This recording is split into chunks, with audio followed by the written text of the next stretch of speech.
Good morning.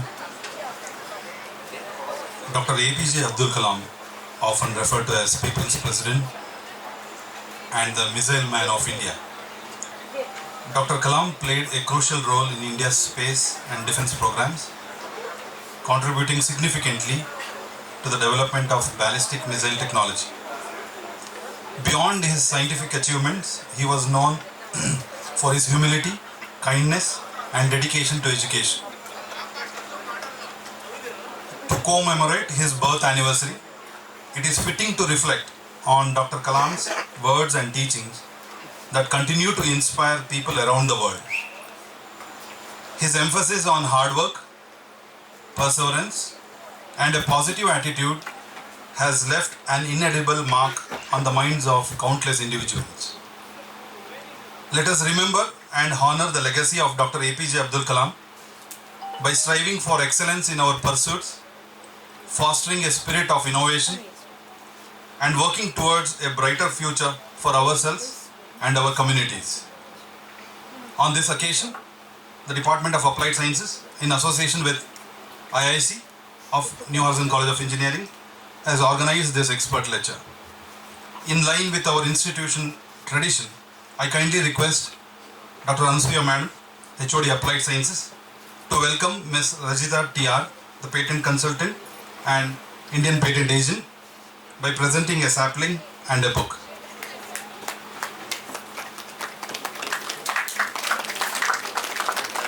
I'm on stage.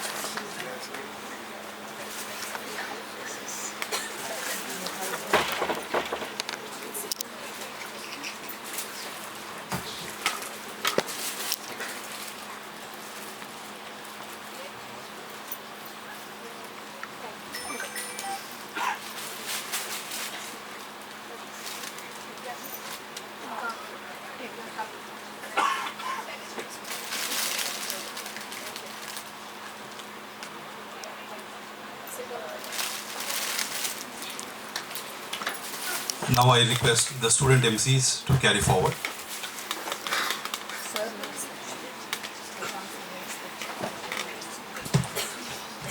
Good morning, dear students, respected teachers and HODs, and a guest of honor, ma'am.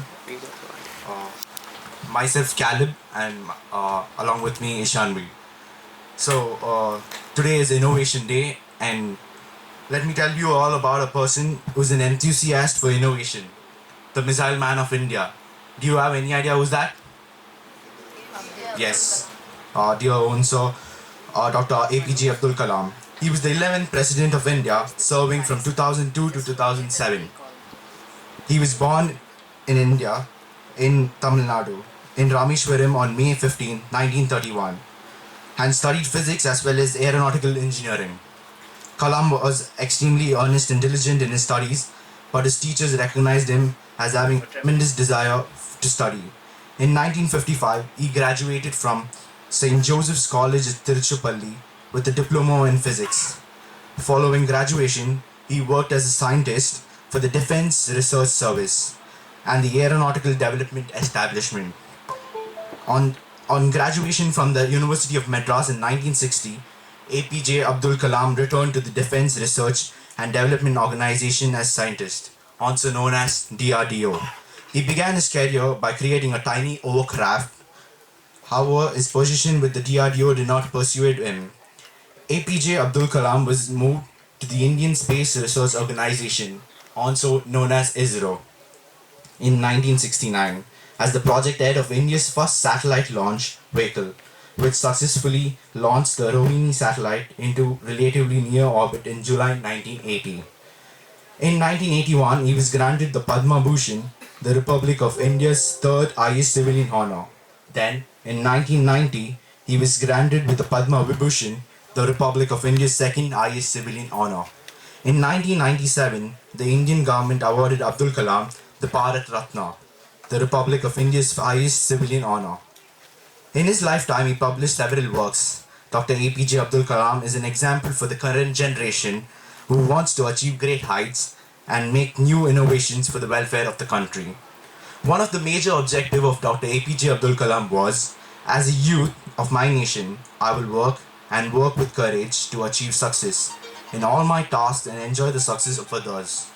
I am as young as my faith and as old as my doubt. Hence, I will light up then the lamp of faith in my heart. My national flag flies in my heart, and I'll bring glory to the nation. Let me conclude with one of the famous quotes of APJ Abdul Kalam. If you fail, never give up, because fail means first attempt in learning. May I ask Ishanvi to tell about today? Yeah, so as we all know, the National Innovation Day is a day dedicated to celebrating the spirit of innovation, entrepreneurship, and intellectual curiosity. The day recognizes creative economy, which includes audiovisual products, design, new media, and performing arts. The day's objectives include raising awareness of the importance of creativity and innovation in problem solving, highlighting the importance of creativity and innovation in all aspects.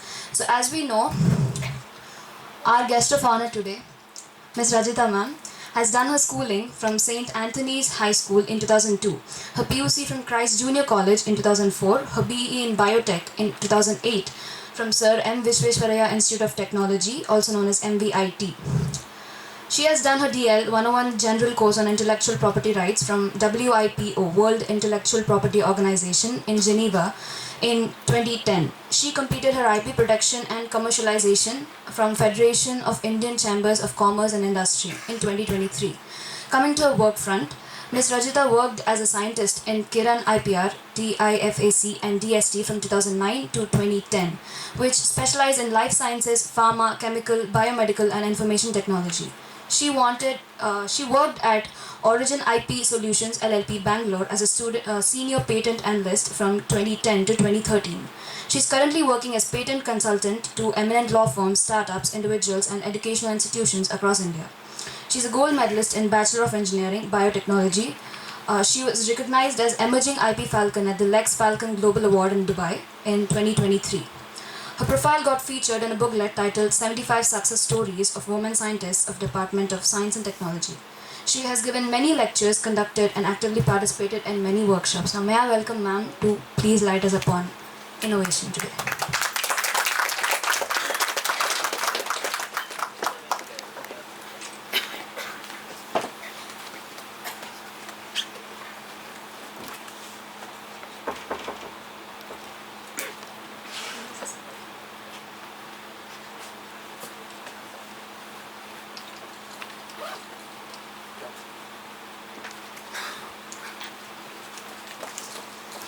Good morning to one and all present here.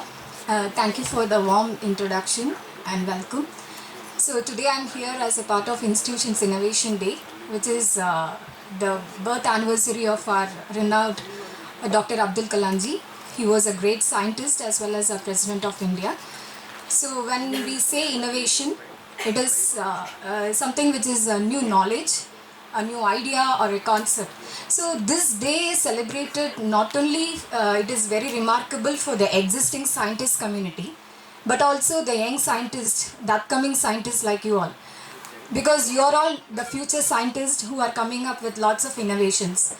So when I say innovation, it is not that only coming up with innovation, you should also know how to protect your innovation. Because it is not that someone else can use your innovation. So you need to protect your innovation from the day one. So today I am here to give a session on intellectual property rights and its significance in research and innovation. So this is a session organized by NIPAM, which is National Intellectual Property Awareness Mission. It's a Government of India initiative under Indian Patent Office. So the main aim of this awareness session is to inspire the students and faculties of various institutions to help them to inculcate the creativity in them and also to help them to protect their innovations. So let's get started with the presentation.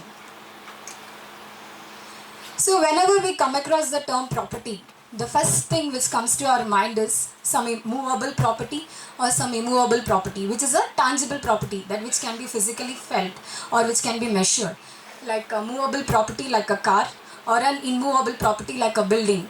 So there are lots of other properties. I mean, there are other property which cannot be physically felt or which cannot be measured. So that is which is developing from a human mind. That is known as intellectual property. So there are various kinds of intellectual property. Let's see them. So as I told you, the intellectual property is something which cannot be physically felt and which cannot be measured, but it is a product of human mind. Something which is originating from their mind. That is known as intellectual property. So how you protect your tangible property like a car or a building? What do? You go to a register office or you go to RTO and you get it registered in your name. Similarly, even your intellectual property, which is originating from your mind, your creativity or innovation, can also be protected. And the right what you get for that is known as the intellectual property rights. See, so this slide talks about when a resource and a labor is combined, you get a property. But when a human brain is involved in it, then an intellectual property is being created. So now you might ask, what is the importance of protecting this intellectual property? So why do you protect your tangible property? Because you don't want a third person to use it. Because you don't want a third person to use your car or a person to come and stay in your house without your permission, right? Similarly, you can also protect your intellectual property, and that is to exclude others from using it without your permission. So by excluding others, you are getting an exclusive right to utilize your invention for your own goodwill. That is, you can earn through your invention, you can commercialize through your innovation. So that is the main aim of protecting your intellectual property right. So what are the different ways you can utilize your invention? Either you can utilize for your own goodwill, or you can license your innovation, or assign. Assign is like selling your innovation to a third party. Or you can franchise your invention. You would have come across many Subway outlets or Pizza Hut outlets. It is actually owned by a single person, wherein he is franchising it to multiple players. He is giving the franchisee to multiple persons so that they can run their business in the name of a single outlet. So that is known as franchising. You can also merchandise your inventions. So for a common man, it's actually a pride to have an intellectual property being protected, and for academic purpose also now based on the NIR of rankings, everything, it plays a very important role to protect your intellectual property. From a businessman's perspective, it is for his goodwill, for his brand value, he can commercialize, he can earn through the intellectual property. So the protection of the intellectual property is very important. Now, there are different types of intellectual property. So like in case of tangible property, there is both movable and immovable property like a car or a building. Similarly, the intellectual property can also be protected in different ways. See, suppose if you buy a car, you go to RTO and get it registered. If you get a house or flat, you go to a sub-register office and get it registered. Similarly, based on the intellectual property, that is based on your innovation, your creativity, you can protect it in different ways. For example, if it is a product or a process, or if it is a apparatus device, in that case you can protect it under patent. If it is a industrial design, a design of a cup, a design of a watch, design of a car, so these things are being protected under industrial designs. And if it is a name, symbol, logo, service marks, these kind of things are protected under trademark. And geographical indication is something different. That is, this is something which is originating from a particular geographical area. For example, I can tell you Darjeeling tea. It is coming from the Darjeeling, the hills of Darjeeling. So since it is originating from that particular geographical area, it is known as geographical indication. So that is being protected under geographical indication because it has its property. It is because it is getting originated from that particular area. Next comes the copyright. That is, if you have any artistic works or dramatic works, cinematographic films. So these types of properties are being protected under copyright. And SICLD is semiconductor integrated circuit. And now in this modern era, there are lots of IC chips, and so everything is based on transistors and your IC chips layout. So these have been protected under SICLD. So now let's see each one in detail.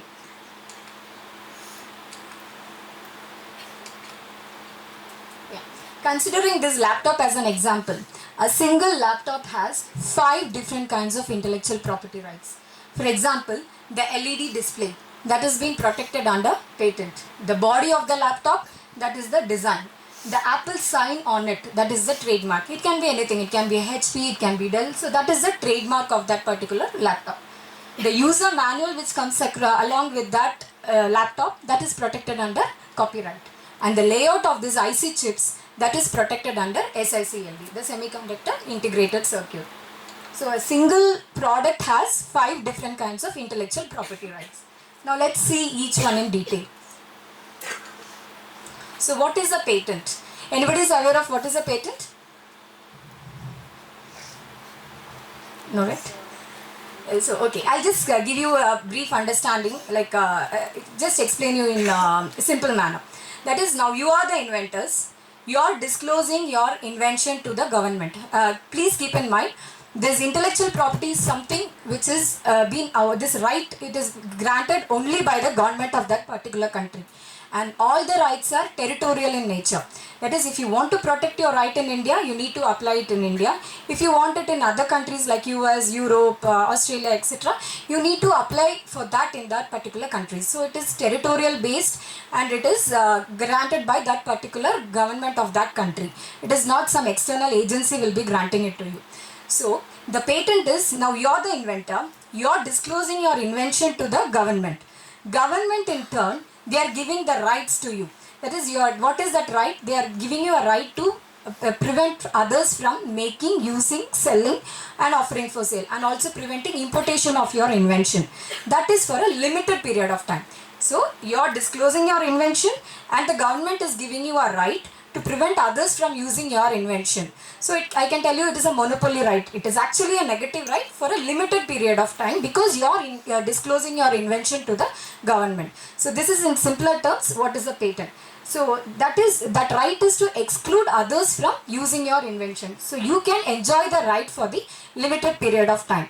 In case of patent, it is 20 years. Only for when I come to the other things, I'll tell you what are the how many years those those type of intellectual property can be protected. So the patent is granted for 20 years, after which they come into the public domain. Anybody can use that once they come into public domain. Till then, for the 20 years, you will be enjoying this right by preventing others from using this rights. So these are some of the famous inventions by famous scientists. Thomas Alva Edison is a phonograph, and Alexander Graham Bell telephone, Wright brothers aeroplane, and Louis Pasteur rabies vaccination, and Alexander Fleming penicillin. So these are some of the prominent inventors and their inventions. And these are some of the prominent inventions for which the patent was granted. These are also some of the inventions existing in the market.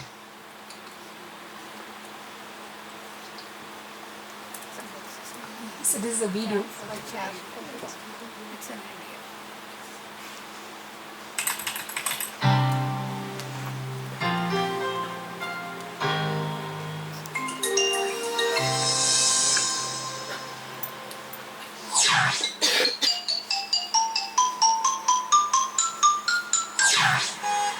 उस दिन की शुरुआत हर दिन की तरह हुई थी। IP नानी कराटे की प्रैक्टिस कर रही थी, तभी उनकी घड़ी में घंटी बजती है। ये तो आविष्कार कुमार का मैसेज है। मुझे तुरंत उसके पास जाना होगा। और आईपी नानी ने छोटू को फोन लगाया। हेलो छोटू, तू अभी आ जा, हमें कहीं पहुंचना है। हाँ, अभी आया नानी। नानी, हम कहाँ जा रहे हैं? हम जा रहे हैं आविष्कार कुमार की लैब में। वो यूनिवर्सिटी में मेरा फेवरेट स्टूडेंट रह चुका है और अब एक साइंटिस्ट है। मेरी बौद्धिका घड़ी भी उसी की इन्वेंशन है। वाह। अरे नानी, आप आ गए? तुमने बुलाया तो आना ही पड़ेगा। और ये मेरा नाती है छोटू। क्या नानी, मेरा नाम आदित्य है, छोटू नहीं। Hi Aditya. Hi sir. Avishkar, क्या इमरजेंसी है? मैं आपको नई इन्वेंशन दिखाना चाहता हूँ। गेस करो मैंने क्या बनाया होगा? हवा में उड़ती कार? नहीं। मैं बोलूं? कोई ऐसी मशीन जिससे हम गायब हो जाए? बिल्कुल भी नहीं। अब बहुत हो गया। अब बताओ ना, तुमने क्या इन्वेंट किया है? मैंने बनाई है एक टाइम मशीन। क्या? जी हाँ, एक टाइम मशीन जिससे हम अतीत और भविष्य में आ जा सकते हैं।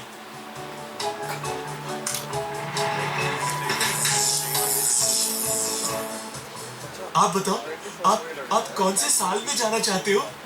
मुझे नानी का बचपन देखना है। What?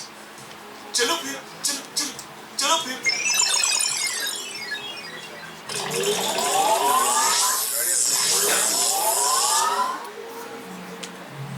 अरे, ये तो मेरे घर के पीछे वाले मैदान में आ गए हो। देखो देखो, वो देखो, वो मैं हूँ क्रिकेट खेलती हुई। अरे वाह नानी, आप बचपन से ही रॉकिंग हो।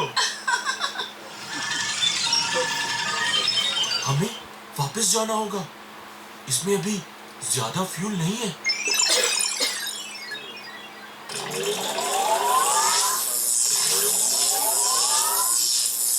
ये तो सचमुच बहुत ही ब्रिलियंट इन्वेंशन है। अब तुम सबसे पहले इसे पेटेंट करा लो। पेटेंट कराने में झंझट बहुत है। मेरे पास तो इतना पेशेंस भी नहीं है। अब मैं अपना काम करूंगा या पेटेंट ऑफिस की चक्कर लगाऊंगा?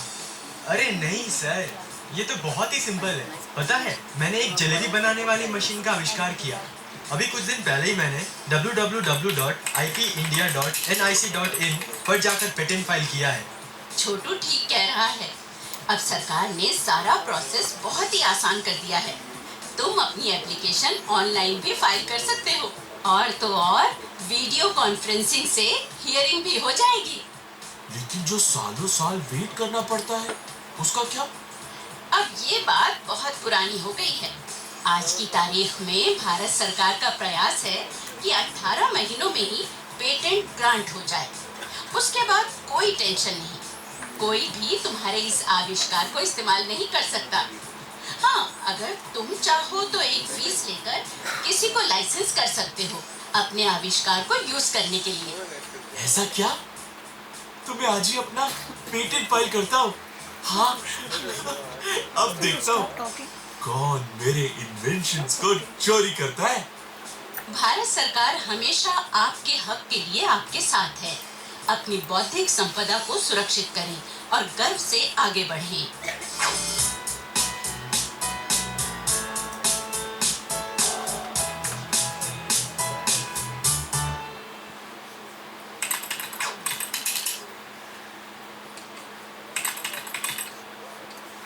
So that video talks about what is the importance of patenting your invention. So the commonly practiced in many of the institutions or many people is they want to publish the paper rather than going for patenting, because they think patenting is a very tedious concept and the drafting and application is very difficult, and the publication is much more easier, they feel. So why should you go for a patenting rather than publication? So this slide speak about that. Your research paper is a good publication, but when you go for a patent, it is a good publication as well as an IP. That is, you have the rights for your invention and you can earn through that invention. But whereas a research paper is just, it is an idea for other people to work upon it. And another important point is not that every invention can be patented. The invention can be patented only if they have these three criteria, which is novelty, inventive step and utility. So what do you mean by the novelty? That is, any innovations cannot be patented. Novelty is That is, your invention should be something new to the public domain. It is not something which should be existing in the public domain. You should have come up with something new which is not known to the public in any form. It should not be in articles, it should not be in any patentable form, any patents, or in other non-patent literature. It should not be existing in the public domain. So you have to come up with such kind of innovation. The next criteria is it should have inventive step. That is, consider for example phone. Initially the phone came as the telephone, normal one. Now it is a smartphone. In the middle there was a small normal mobile phones like Nokia and this one, which is like we're using of buttons and everything, but now it is smartphone. So that is the technological advancement, how the normal telephone evolved into a smartphone. So that is an inventive step which they look for in an invention. So when you are coming with up a new innovation, it should be new, and it should have inventive step. It should not be something obvious for a person skilled in that particular art. Now suppose if it is a chemistry invention, if it is a drug, it is not something which is already known for that particular people working in that domain. They should not feel, oh, it is such a easy one, this can be included and it can work against this disease. You should have come up with some technical advancement in that invention, then only it will be patentable. Next criteria is the utility. Utility is whatever the invention you are coming up, it should be in some way useful for the public. If it is useful for the public, then only it can be patentable. So these three criteria are important for one to think about when you are like coming up with an innovation. It should be new, that is novelty. Inventive step, that is, it should not be obvious for the person skilled in the art. You should have come up with some technical advancement. And next is the utility, which is industrially applicable, that is industrially useful for the public. So these are the three criteria that should be met for to get a patent granted. So that's what I tell you. The patent is more important than going for a publication, because automatically your invention will be published and you can also earn through your invention. So that is the importance of patenting your invention rather than going for a publication. So now after getting it patented, the next step is how do you file the application with the government. So as I told you, all the any intellectual property rights is granted by the government of that particular country, and it is being awarded for a limited period of time. So when you are patenting your invention, the first thing is you need to have some couple of forms to be filed with the Indian Patent Office. First thing is the Form 1. Next is the Form 1 is just a bibliographic data of your invention, the title and who are the inventors. The true inventors should be present in the application form. And next comes the Form 2. Form 2 is a very important part that describes your patent application. So that will contain the details of your invention like title, background, the drawings and the description of your invention, and claims and abstract. So when I say title should be something that should be within 15 words. It should not be something a long title, and it should not be something which is unrelated to your invention. It should be very precise and it should be within 15 words. Next comes the background of the invention. Background is that describes about the drawbacks of your invention, what is already existing in the public domain and what are the difficulties faced in that particular invention. So you are not going to give any details about your invention in background. Background should always talk about the drawbacks of the existing invention. Then comes the drawings. Drawings is just the supporting for the particular invention. And next comes the claims. Claims is called the heart of your invention. So claims is something like a boundary. Consider your house. How will you have a compound wall for your house that states that this is your house and nobody can enter this within the boundary area. Similarly, the claims is something, this is what I am protecting it. Apart from that, nothing is being protected. Only that particular boundary will state you the invention. So that will talk about the advantages and what is exactly your invention is. If it is a product, you need to describe that in detail. If it is a process, that you have to describe in detail. So that part is the claim of the invention. Next comes the abstract. So usually it is 30 pages with 10 claims. Beyond that, you need to pay an extra charges for the patent office. Next comes the Form 3. That is about if you are filing a similar invention in other foreign countries, you need to give the details to the patent office every 6 months stating that I have filed it in so and so country and these are the details of that. Then comes the form 5, that is the declaration of your inventorship, that you are the inventor, and form 18 is the request for examination. That is, once you file the patent application with the patent office, they examine